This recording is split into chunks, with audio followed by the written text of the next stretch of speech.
따라합시다. 하나님, 오늘 제 심령을 바짝 깨워주옵소서.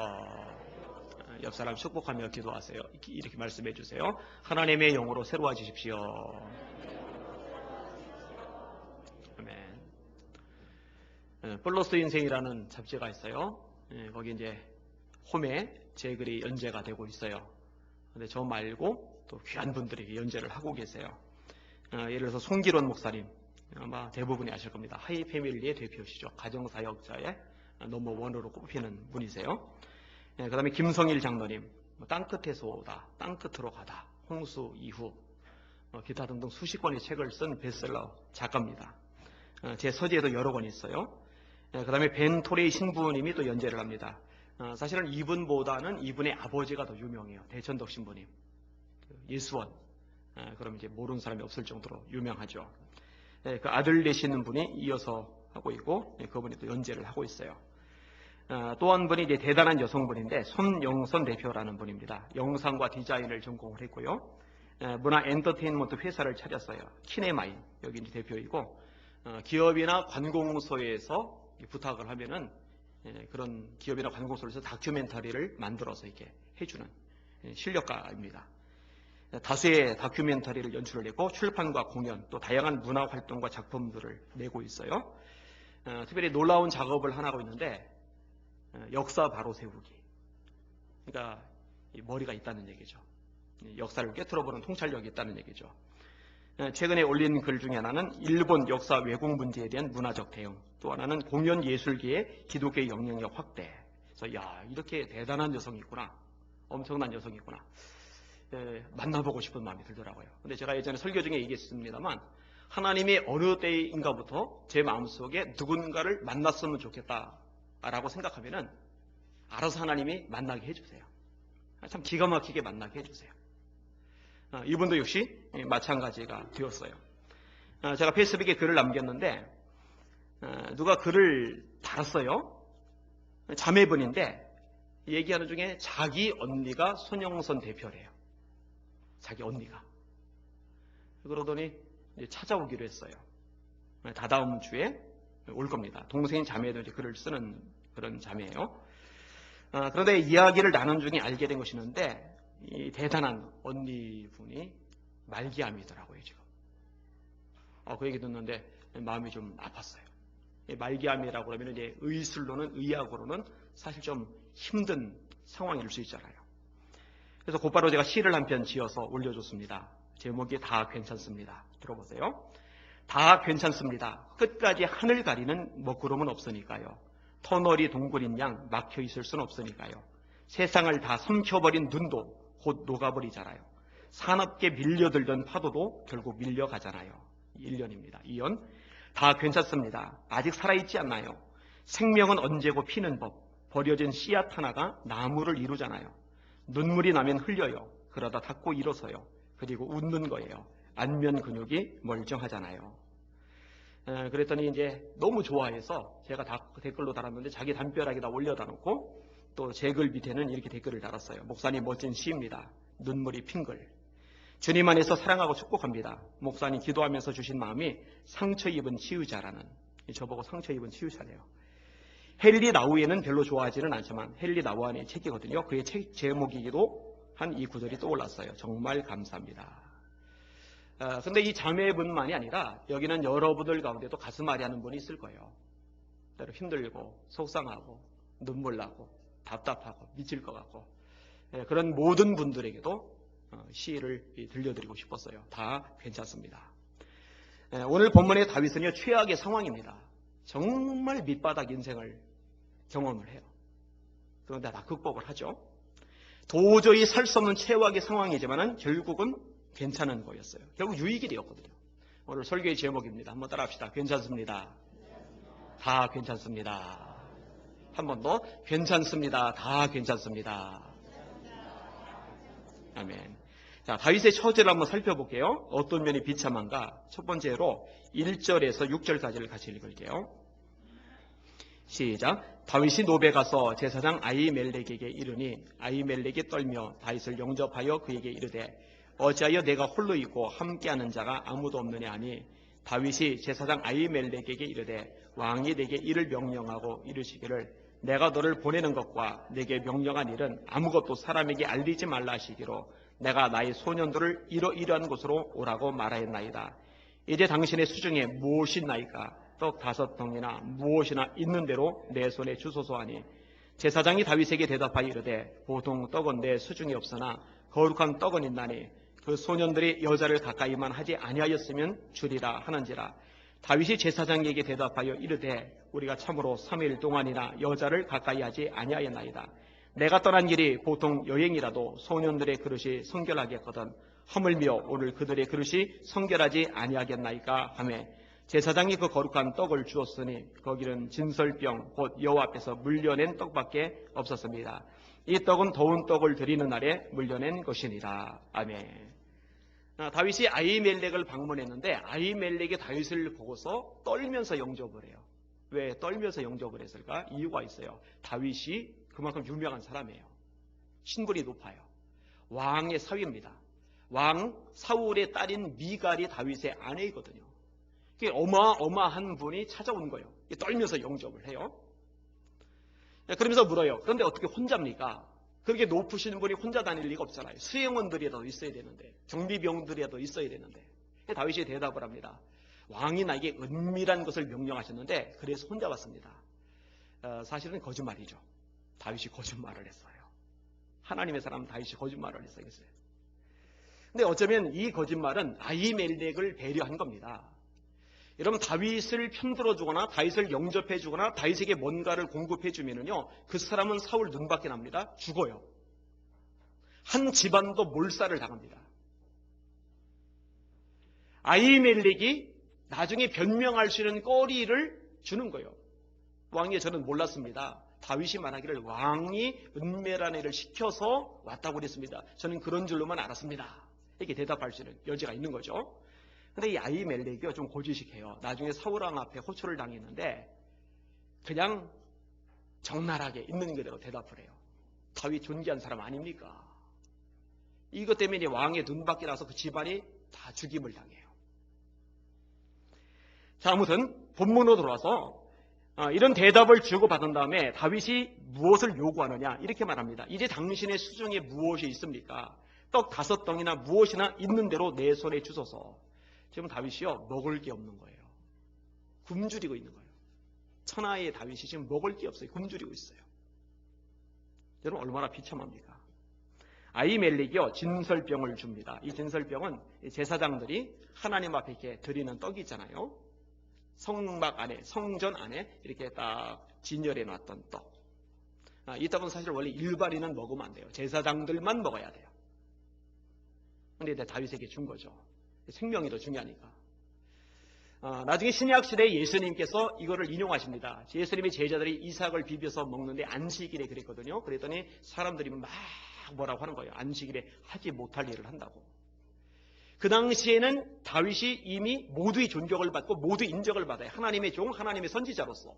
다윗이 한 행동에 대해서는 일단 인정하고 들어가는 분위기가 깔려있거든요. 이때 예수님이 이 구절을 인용하시는 거예요. 봐라, 다윗이 살기 위해서 먹어서는 안 되는 진설병 먹지 않았느냐. 안식일이 사람을 위해서 있는 것이 아니고 사람이 안식일을 위해서 있는 것이 아니고 안식일이 사람을 위해서 있는 것이다. 다윗까지 들먹이니까 사람들이 할 말이 없어요. 침묵을 하게 되는 거죠. 근데 그 이야기가 이제 신약시대에 나오는 거예요. 아무튼 본문의 상황, 다윗의 모습은 굉장히 치근합니다. 혹시 여러분들 중에 먹을 거 없는 분들 있어요? 오늘 아침 굶고 오신 분. 시간이 없다든지 늦잠을 잤다든지 아니면은 다이어트 하시느라 굶으실전정 먹을 것이 없어서 굶고 여기 오신 분은 없을 거예요. 그렇죠. 다윗은 먹을 게 없어요. 얼마나 처지가 비참합니까? 자, 두 번째로 8절에서 9절을 읽을게요. 시작. 다윗이 아히멜렉에게 이르되 여기 당신의 수중에 창이나 칼이 없나이까? 왕의 일이 급함으로 내가 내 칼과 무기를 가지지 못하였나이다 하니 제사장이 이르되 네가 엘라 골짜기에서 죽인 블레셋 사람 골리앗의 칼이 보자기에 쌓여 에봇 위에 있으니 네가 그것을 가지려거든 가지라. 여기는 그것밖에 다른 것이 없느니라는지라. 다윗이 이르되 그 같은 것이 또 없나니 내게 주소서 하더라. 아멘. 두 번째 거짓말인데, 내가 급하게 오다가 무기를 갖추지 못했습니다. 칼을 가지고 오지 못했습니다. 혹시 칼 있습니까? 그런데 이 질문이 굉장히 웃기는 질문인 게요. 지금 누구 보고 질문하고 있어요? 제사장. 제사장이 뭐 하는 사람이에요? 제사 드리는 사람. 제사장은 용사가 아닙니다. 칼 들고 창 들고 설치는 사람이 아니에요. 그런데 제사장 보고 혹시 칼 가지고 있냐고 물어보는 거예요. 창 가지고 있느냐고 물어보는 거예요. 다윗은 누구예요? 용사예요. 장군까지 지냈어요. 그런데 용사가 장군까지 지냈던 사람이 자기 칼, 자기 창 하나 지금 몸에 지니지 못한 거예요. 다행히 그쪽에 골리앗의 칼이 있어서 이제 아히멜렉이 그것을 줍니다만, 이 두 번째로 다윗의 처지가 불쌍한 것이 드러나는 거죠. 용사가 칼을 가지지 못했어요. 이렇게 생각을 해보세요. 영업사원인데, 영업사원은 뭘 많이 하죠? 전화. 근데 영업사원인데 휴대폰이 없어요. 휴대폰이 없는 영업사원 말 돼요? 목수인데 대패도 없고 망치도 없고 벤치도 없고 톱도 없어요. 이 나무를 다룰 수 있는 도구가 아무것도 없는 목수, 여러분 말이 돼요? 목사인데 성경이 없어요. 성경이 한 권도 없어요. 말이 돼요? 용사가 칼이 없어요. 얼마나 딱하고 불쌍한 처지입니까? 자, 세 번째 부분, 이도 역시 비참함을 드러내는데 10절을 볼게요. 시작. 그날에 다윗이 사울을 두려워하여 일어나 도망하여 가드왕 아기스에게로 가니. 사울을 두려워하여 라고 그러죠. 두렵죠. 한 나라의 왕이 다윗을 잡아 죽인다고 군인들 거느리고 쫓아다니니까 얼마나 무섭겠습니까? 두렵죠. 이건 어쩔 수 없어요. 그래서 피신을 가는데 어디로 피신을 갔냐면은 블레셋으로 피신 간 거예요. 가드왕 아기스라고 되어 있는데, 이 가드는 블레셋의 5지역 중에 한 곳입니다. 가드, 가사, 아스돗, 아스골론, 이런 5지역으로 구성된 블레셋 땅이거든요. 사울하고 이스라엘하고 우호적인 관계에 있는 나라에 도망을 가면은 사울 왕이 그놈 내놓으시오 그러면은 내놔야 되잖아요. 그런데 이 블레셋하고 이스라엘은 원수 관계입니다. 적대 관계입니다. 다윗이 내놓으라고 한다고 해서 블레셋이 내줄 리가 없어요. 그런데요, 다윗 입장에서 보면은요, 이 블레셋은 다윗에게도 원수 나라입니다. 여러분, 다윗이 때려 죽인 골리앗이 어디 사람이었어요? 그게 블레셋 사람이었거든요. 그런데 자기가 싸워야 될 원수 나라에 자기 몸을 의탁해야 될 만큼 처지가 곤란해졌어요. 여러분, 이게 우리 입장으로 생각해 보자고요. 한국에서 도저히 살 수가 없는 거예요. 나를 잡아 죽이려는 사람들이 사방이 우글우글 해가지고. 그래서 미국 같은 데로 망명 간 게 아니에요. 좀 웃기는 비유일 수 있겠지만은, 간첩을 잡는 국정원 직원이 북한에 가서 몸을 숨긴다고 생각을 해보세요. 말이 안 되잖아요. 골리앗을 때려 죽인, 블레셋의 용사를 때려 죽인 다윗이 거기로 간 거예요. 그 나라로. 그 다음에 네 번째, 다윗의 비참함을 드러내주는 본문 12절에서 15절까지 다시 읽을게요. 시작. 아기스의 신하들이 아기스에게 말하되 이는 그 땅의 왕 다윗이 아니니까 무리가 춤추며 이 사람의 일을 노래하여 이르되 사울이 죽인 자는 천천히요 다윗은 만만이로다 하지 아니하나이까인지라. 다윗이 이 말을 그의 마음에 두고 가드왕 아기스를 심히 두려워하여 그들 앞에서 그의 행동을 변하여 미친 체하고 대문짝에 끄적거리며 침을 수염이 흘리매 아기스가 그의 신하에게 이르되 너희도 보거니와 이 사람이 미치광이로다. 어찌하여 그를 내게로 데려왔느냐. 내게 미치광이가 부족하여서 너희가 이 자를 데려다가 내 앞에서 미친 짓을 하게 하느냐. 이 자가 어찌 내 집에 들어오겠느냐 하니라. 아멘. 아기스의 신하들이요 다윗을 알아봤어요. 그만큼 다윗은요 유명한 인물입니다. 이 사람 이스라엘의 왕 아닙니까? 사실 왕은 사울이죠. 근데 사울보다 다윗이 블레셋의 더 위협적인 존재인 거죠. 사울의 죽인 자는 천천히요 다윗의 죽인 자는 만만이라고 하던 그 다윗 아닙니까? 지금 다윗이 같은 자리에 있는데 신하들이 아기스 왕에게 그 얘기를 하고 있는 거예요. 다윗이 그 얘기를 듣고 나서 보니까 겁이 덜컥 나는 거예요. 그래서 두려워하여, 아까는 사울을 두려워하여라고 되어 있는데 지금 읽은 구절에서는 아기스를 심히 두려워하여. 이 다윗이 이제 공포에 사로잡힌 거예요. 여러분, 다윗이 도대체 뭔 잘못을 했어요? 하나님 말씀대로 살려고 애썼잖아요. 하나님 뜻대로 살려고 몸부림쳤잖아요. 찬양을 좋아하던 인물이었고 주님을 위해서 온 삶을 불살았는데 도대체 죄가 뭐기에, 잘못이 뭐기에, 저주받을 짓을 한 게 뭐기에 이렇게 첩첩산중 인생이 꼬이냔 말이에요. 사울도 두려운데 아기스는 더 심히 두려워지는 이 비참한 신세로 전락해버리네 이거예요. 참 깝깝한 거죠. 다윗이 안 되겠다 싶으니까 즉흥적으로 머리를 굴려서 행동을 한 게 미친 사람 흉리를 내는데 문짝에다가 몸을 막 비비적 되는 거예요. 수염을 기르잖아요. 이스라엘 사람들. 침을 질질 흘려서 이 수염에 흘러내리는 거예요. 이게 엉키는 게 느낌이 있을 거 아니에요. 그럼 다윗이 문에다 그적 하면서 속으로 무슨 생각을 했을까? 야, 내가 이게 뭐냐? 줄줄 흐르는 침을 느끼면서 속으로 무슨 생각했을까? 야, 내 인생 참, 내 꼴 참 비참하구나.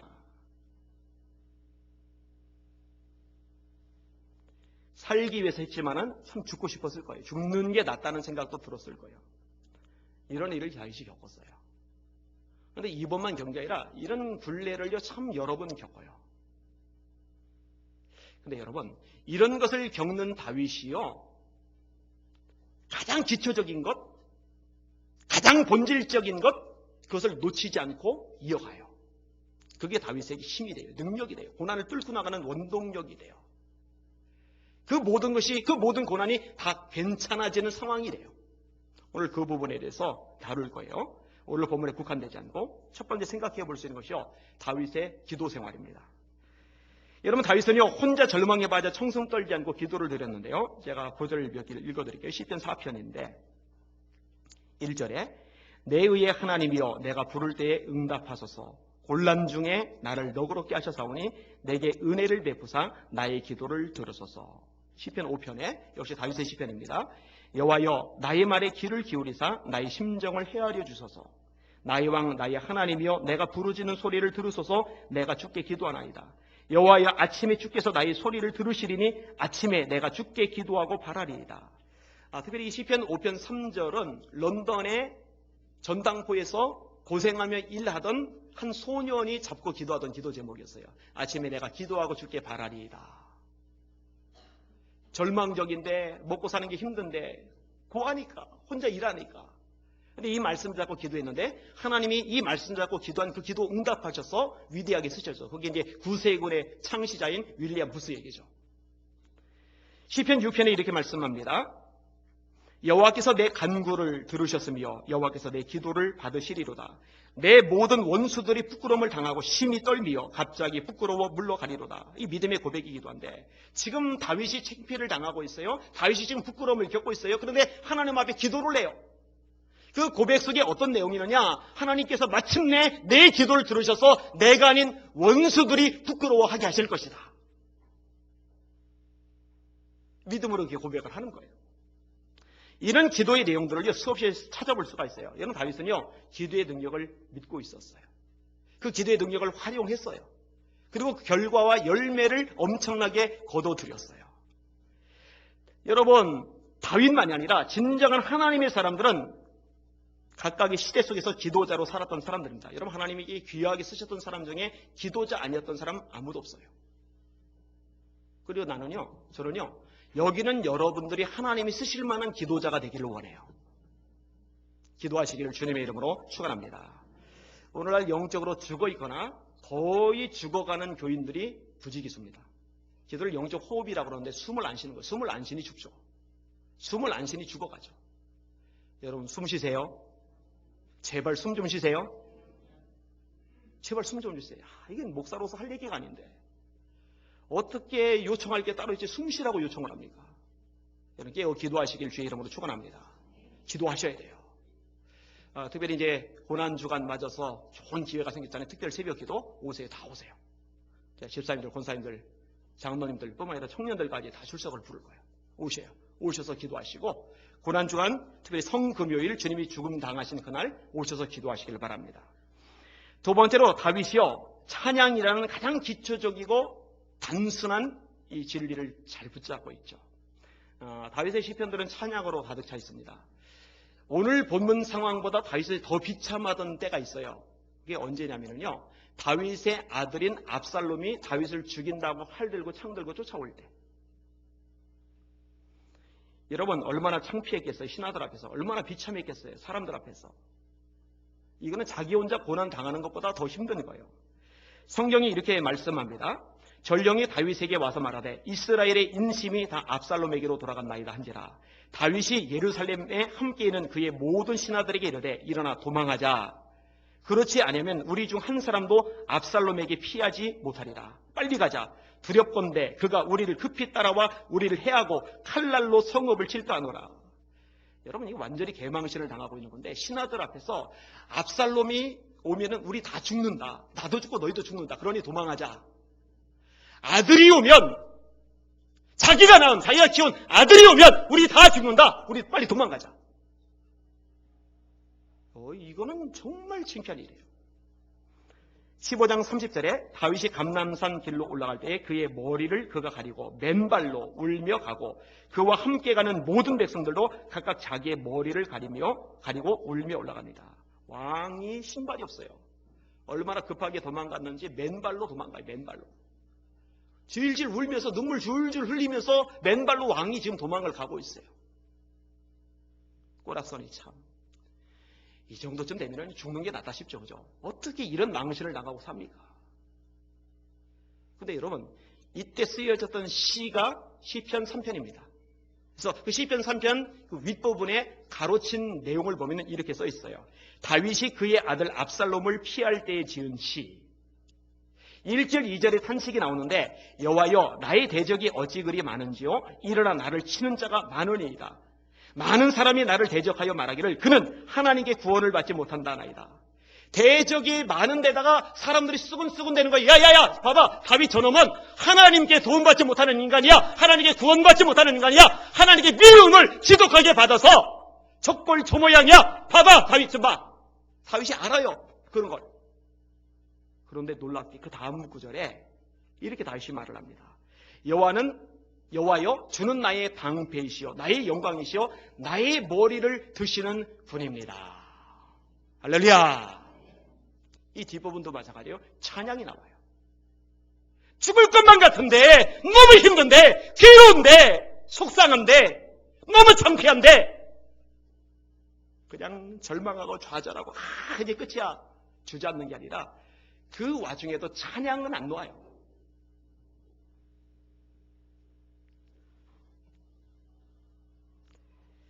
힘들다고 속상하다고 절망적이라고 예배와 찬양을 소홀히 여기는 다윗이 아니에요. 질문. 우리 예수비전교회 성도들은 힘들면 답답하면 속상하면 미칠 것 같으면 예배를 더 잘 드립니까? 아니면 예배 시간에 안 나타납니까? 질문.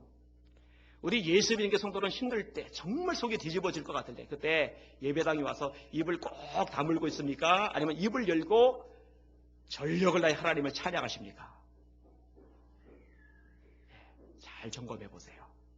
잘 점검해 보세요. 오늘 좋은 메시지가 될 겁니다. 하나를 더 생각을 해봐야 돼요. 여러분 다윗의 일생 속에서요 놓치지 않았던 또 하나가 있는데 하나님의 말씀입니다. 그 당시에는 율법이죠. 율법을 꽉 잡고 살았던 인물이 다윗이에요. 역시 다윗의 시편을 인용할게요. 시편 12편 6절인데 여호와의 말씀은 순결하며 흙 도간에 7번 단련한 은 같도다. 은을 도가니 속에 한번 들어갔다 나오게 하면은 불순물이 벗겨지면서 순도가 높아져요. 이걸 2번쯤 하면은 더. 근데 7번 정도 했다는 얘기는 불순물이 거의 사라진 순결한 은인데 다윗의 눈에 하나님의 말씀이 그렇게 순결해 보이는 거예요. 질문. 여러분의 눈에 성경이 하나님의 말씀이 어떻게 보이십니까? 멋지게 보이실 수 있길 주의 이름으로 축원합니다. 세상 그 무엇보다 기가 막히게 보여야 돼요. 시편 17편에 이렇게 말씀합니다. 사람의 행사로 논하면 나는 주의 입술의 말씀을 따라 스스로 삼가서 포악한 자의 길을 가지 아니하였으며 따라합시다. 말씀을 따라 스스로 삼갔다. 무슨 얘기냐면요 하나님의 말씀이 가라 하면 가요. 하나님의 말씀이 가지 말라 하면 안 가요. 하나님의 말씀이 하라 하면 해요. 하나님의 말씀이 하지 말라 하면 안 해요. 다윗의 삶은 단순해요. 도망 다닐 때도 그랬어요. 시편 19편에 보면 이렇게 말씀합니다. 여호와의 율법은 완전하여 영혼을 소송시키며 여호와의 증거는 확실하여 우둔한 자에게 지혜롭게 하고 여호와의 교훈은 정직하여 마음을 기쁘게 하고 여호와의 계명은 순결하여 눈을 밝게 하도다. 율법, 증거, 교훈, 계명 다 같은 얘기입니다. 말씀을 지칭하는 용어들이에요. 더 들어보세요. 여호와를 경외하는 도는 이것도 역시 말씀을 지칭하는 거예요. 정결하여 영원까지 이루고 여호와의 법도 역시 말씀을 말하는 거예요. 진실하여 다 의로우니 금 곧 많은 순금보다도 사모할 것이며 꿀과 송이꿀보다 더 달도다. 여기서 금이 나와요. 특별히 많은 순금이 나와요. 많은 순금, 이거 우리식으로 따지면 엄청난 돈. 질문. 여러분들 1시간 어떤 모임에 참석해서 강의를 들으면은 한 1,000만 원 준다. 많은 순금하면 사실 10억 해도 되겠죠. 근데 한 1,000만 원 준다. 1,000만 원까지 갈 필요도 없어. 한 100만 원 준다. 그럼 1시간 가서 들을까요? 안 들을까요? 들어요. 제가 장담합니다. 여기 있는 사람 100% 가서 들을 거예요. 자, 그럼 거꾸로 하나님의 말씀 1시간 듣기 위해서 100만 원, 1,000만 원 생기는 것 이상으로 가치를 두고 말씀 들어 오십니까? 만약 오신다면 수요 예배 다 찰 거예요. 이인은 다 올 거예요. 금요 예배 때 다 올 거예요. 새벽 예배 때마다 말씀 들으려고 가득할 거예요. 안 그래요. 그러니까 이 말하고 삶하고 사실은 이 괴리가 커요. 그런데 다윗은요, 빈말이 아닙니다. 많은 순금보다 하나님의 말씀을 더 사모한대요. 또 뭐라고 하는지 아세요? 하나님의 말씀의 맛이 얼마나 단지요. 입에 송이 꿀보다 더 달래요. 요즘은 많이 이 과학이 발전해서 단계에 나왔어요. 초콜릿도 달잖아요. 설탕도 있잖아요. 이 당시는 설탕 없어요. 초콜릿 그런 거 없어요.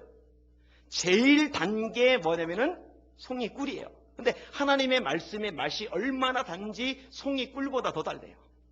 다시 한번 질문. 여러분, 하나님의 말씀의 맛이 꿀보다 더 다신 분들 아멘. 그래도 상당 부분이 아멘을 하시네. 제가 이렇게 쳐다보고 있으니까 아멘을 하신 건지. 그렇게 되실 수 있길 주의 이름으로 축원합니다. 제가 대학교 때요, 하루에 성경을 많이 읽으면 60, 70, 80장씩 읽었어요. 그렇게 읽는 날은요, 다른 거를 아무것도 안 한다는 거예요. 놀지도 않고, 영화 같은 건 원래 보지도 않았고, 그냥 말씀에만. 그런데요, 그렇게 좋았어요. 그게 너무 행복했어요. 이런 거는요, 경험해 보지 않은 사람은요, 와닿지 않아요. 이게 뭔 말인지 안 와요. 말씀을 듣는 게, 말씀을 공부하는 게, 말씀을 읽는 게 꿀송이처럼 다시는 여러분들 되시기를 주의 이름으로 축원합니다. 시편 56편도 다윗의 시편인데요. 재미나는 말씀이 나와요. 내가 하나님을 의지하고 그 말씀을 찬송하올지라. 따라합시다. 말씀을 찬송하올지라. 아니, 말씀을 찬송한대요. 하나님을 찬송하고 예수님을 찬송하고 성령님을 찬송하고 말이 되는데 말씀을 찬송한다. 근데 이것도 말이 돼요. 우리 찬송가에도요, 말씀을 찬송하는 찬송가가 있어요.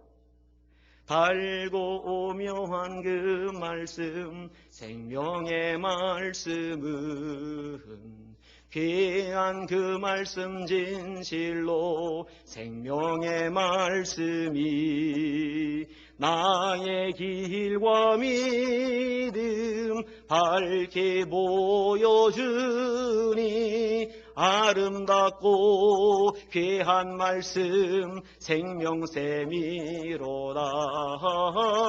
아름답고 귀한 말씀 생명샘이로다. 하나님의 말씀 생명샘이다 이렇게 찬송하잖아요. 2절에 귀한 그 말씀 내 노래 제목이 되도다. 모든 사람의 복주는 생명의 말씀을 값도 없이 받아 생명길을 가니 아름답고 귀한 말씀 생명샘이로다. 널리 울리고 퍼지는 생명의 말씀은 마음의 용서와 평안을 골고루 주나니. 도대체 뭐가 우리 마음에 용서를 주고 뭐가 우리 마음에 평안을 주느냐? 하나님의 말씀이라는 거예요. 다만 예수 말씀 들어 복을 받네. 아름답고 귀한 말씀 생명샘이로다.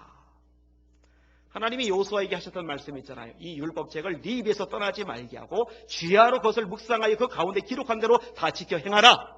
그리하면 네 길이 형통하게 될 것이라. 내가 형통하리라. 말씀을 냈습니다. 오늘 설교 제목이 뭐예요? 괜찮습니다. 다 괜찮습니다. 아무리 상황이 최악이어도 밑바닥이어도 이제 끝이다 싶어도 이제 도저히 살 길이 없다라는 마음이 들어도 하나님이 함께 하시면 괜찮습니다. 하나님이 도와주시면 괜찮습니다. 할렐루야. 절망 X, 낙심 X, 원망 X, 불평 X, 짜증, 신경질 X. 우리가 할 일은 하나님 바라보고 감사하는 일밖에 없는 줄 깨달으시길 바랍니다. 사실요, 하나님의 백성답게 삶을 선택해야 되는데 기본적이고 단순한 것이 중요합니다. 여러분, 우리 건강하려면요, 사실 단순한 걸 잘 지켜야 돼요. 영양가 있게 먹어야죠. 여러분, 물 많이 마시세요. 물 많이 마시는 게 되게 중요합니다. 사람 몸이 70%가 물이라는 걸 생각해 보면요, 물이 얼마나 중요한지 몰라요. 물 많이 마시면요, 웬만한 독소 빠져나가거든요. 건강해져요. 그 다음에 잠 충분히 자는 거.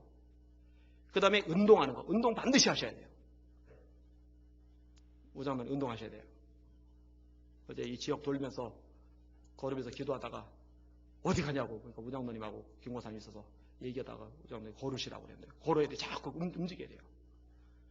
네, 저도 이렇게 만복이 차고 걷고 있어요. 이렇게. 이 별거 아니잖아요. 아무것도 아니잖아요. 영양가 골고루 먹는 거, 물 많이 마시는 거, 잠 충분히 자는 거, 걷는 거, 운동하는 거. 근데 이 간단한 게 사실 건강을 지켜주듯이 영적인 면에서도요, 기도, 말씀, 이런 간단한 것들이 우리 건강을 지켜주는 거예요. 여러분, 그렇게 되실 수 있길 주의 이름으로 축원합니다. 이 제목이 오늘 설교 제목이 제 책에서 낸 거잖아요. 작년 1월에 뇌종양 수술 큼직한 것을 수술하고 2월 달에 이 책을 냈어요. 이 책 때문에 제가 좋은 영향을 좀 많이 미치게 됐어요.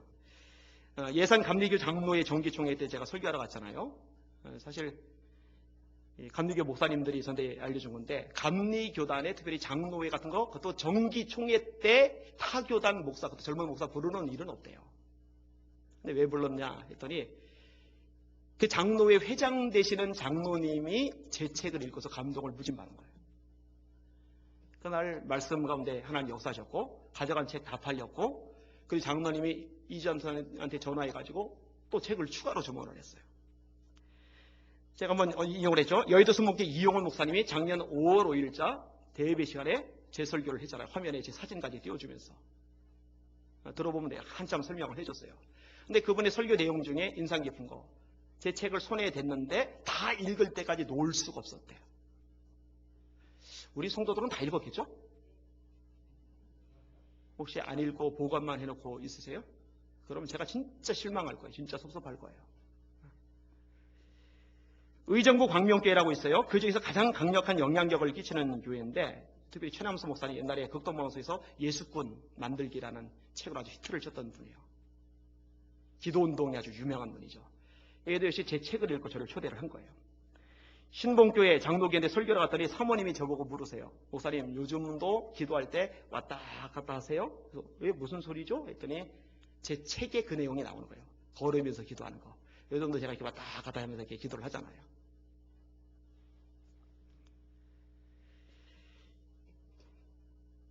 우리 성도들이 이 책을 좀 전도용으로 사용했으면 좋겠어요. 저도 주변머리 없어 말을 잘 못하지만 우리 성도들도 활용할 줄 잘 모르는 것 같아요. 다른 사람들은 막 몇십 권씩 사다가 막 나눠주는데 우리 교인들은 정말 관심이 없어요. 여러분들에게 제가 한 권씩 책을 나눠드렸는데 그게 출판사에서 제게 무료로 줘서 나눠준 게 아니라 제가 제 돈 주고 사서 나눠준 거예요. 그것도 돈 꽤 들었어요.